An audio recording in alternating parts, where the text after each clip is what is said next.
नमस्कार दोस्तों, स्वागत है आपको हमारे YouTube चैनल में। आज की कहानी ध्यान से सुनिएगा। आज की कहानी आपका जिंदगी बदलने वाला है। हमें हमेशा यही लगता रहता है कि हमारा दुख बहुत बड़ा है और औरों का दुख हमसे कम है। बस इसी के चलते हम दूसरों से अपनी तुलना करते रहते हैं और हमें लोगों से ईर्ष्या होने लगती है। आज की कहानी भी एक ऐसे व्यक्ति की है जिसे अपने जीवन में समस्या ही समस्या दिखती थी।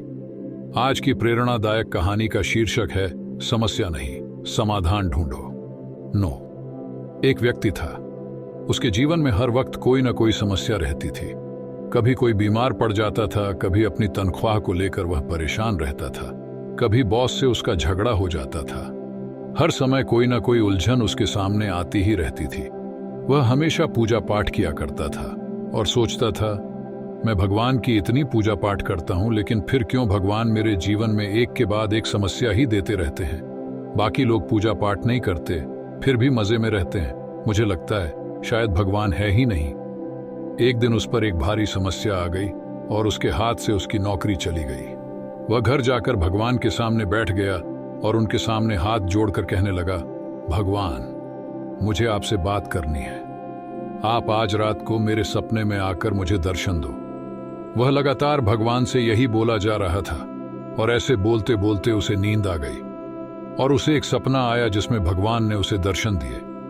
भगवान को देखते ही वह लगातार बोलने लगा, भगवान, मैं पूजा पाठ करता हूं, इतना आपको मानता हूं, फिर भी मेरे जीवन में एक के बाद एक समस्या लगी ही रहती है। गलत काम करने वाले लोग मजे से अपनी जिंदगी गुजार रहे हैं और एक मैं, सीधा साधा इंसान, मुझे क्यों आप कष्ट दे रहे हो। मैं इन समस्याओं से छुटकारा पाना चाहता हूं। क्या आपको अपने भक्त पर तनिक भी दया नहीं है। भगवान बोले, नहीं वत्स, ऐसी बात नहीं है। मेरा प्रेम और दया तो हमेशा भक्तों के साथ है। व्यक्ति बोला, तो फिर भगवान मेरी समस्याओं को दूर करो। भगवान बोले, ठीक है। भगवान ने एक बरगद के पेड़ की तरफ इशारा करते हुए कहा, तुम अपनी सारी समस्याएं एक कागज पर लिख दो और उसे एक पोटली में रखकर बरगद के पेड़ पर बांध दो।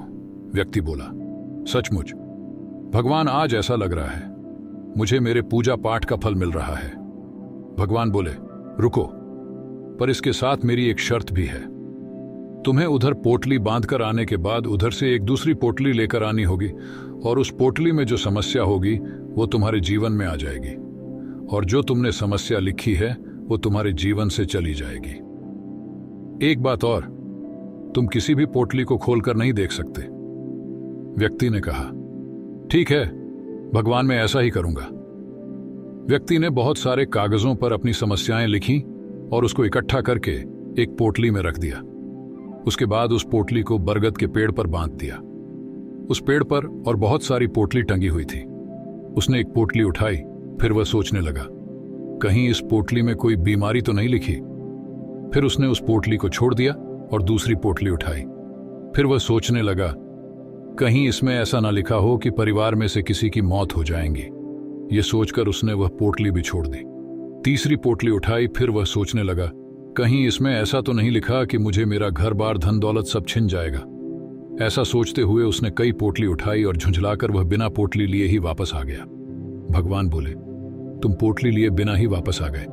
व्यक्ति बोला, मेरी समस्या क्या है वह तो मुझे पता है, लेकिन औरों ने उन पोटलियों में अपनी कौन कौन सी गंभीर समस्याएं लिखी हैं उनका तो मुझे तनिक भी नहीं पता, तो कैसे मैं उनमें से कोई भी पोटली चुन लूं। भगवान बोले, तुम तो अपनी समस्याओं को त्यागना चाहते थे।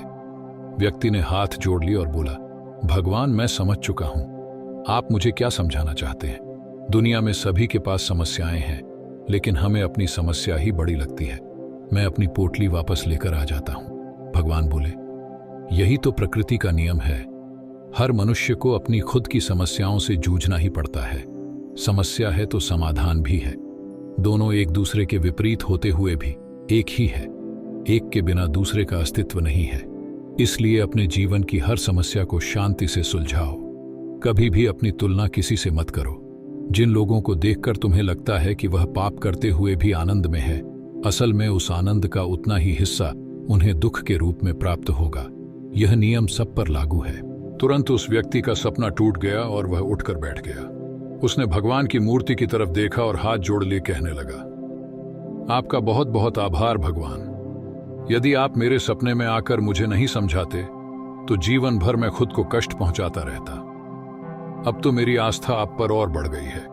अब मैं हर समस्या का समाधान शांत चित्त होकर करूंगा, क्योंकि मैं जान गया हूं यह प्रकृति का नियम है और इस नियम को कोई नहीं तोड़ सकता। इस कहानी से हमें यह शिक्षा मिलती है कि समस्या हमेशा रहेगी, इसलिए हमें उसका समाधान निकालने की आवश्यकता है।